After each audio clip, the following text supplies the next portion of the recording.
150 kilo எடையில் ராட்சத கொழுக்கட்டை படைக்கப்பட உள்ளது. இது குறித்த கூடுதல் தகவலை செய்தியாளர் விஜயகோபால் விவரம் என்ன?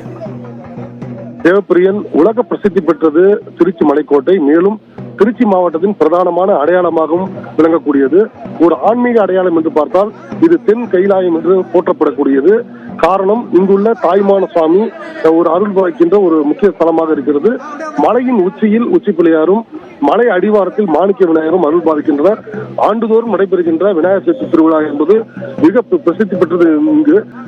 இன்று துவங்கிய இந்த விழாவானது தொடர்ச்சியாக 20ஆம் தேதி வரை நடைபெற உள்ளது. பல்வேறு வாகனங்களில் விநாயகர் எழுந்திருந்து திருவீதி உலா காட்சியளிக்க உள்ளார். விழாவின் முக்கிய நிகழ்வான ராட்சச கொழுக்கட்டை படைக்கின்ற நிகழ்வானது விநாயகர் சதுர்த்தியான இன்று நடைபெற்றது. இதற்காக தேங்காய், அவுள், பச்சரிசி உள்ளிட்ட நெய் உள்ளிட்ட பல்வேறு பொருட்கள் கொண்ட அந்த கொழுக்கட்டை படைப்பதற்காக மடப்பள்ளியில் கடந்த 2 நாட்களாக அந்த கொழுக்கட்டையானது தயார் செய்யப்பட்டது.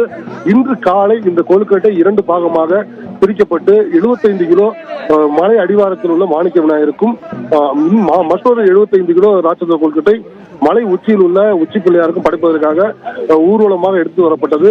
கிட்டத்தட்ட இன்று விநாயகர் சதுர்த்தியை ஒட்டி ஆயிரக்கணக்கான பக்தர்கள் மலையை பொருட்படுத்தாமல் கிட்டத்தட்ட 217 அடி உயரம் மலைக்கோட்டை மீது தொடர்ச்சியாக பக்தர்கள் ஏறிய வண்ணம் இருக்கிறார்கள். இந்த பக்தர்கள் முன்னிலையில் இந்த கொழுக்கட்டையானது உச்சி பிள்ளையாருக்கும் மாணிக்க விநாயகருக்கும் படைக்கப்பட்ட பின்னர் பக்தர்களுக்கு பிரசாதமாக விநியோகம் செய்யப்பட்டது.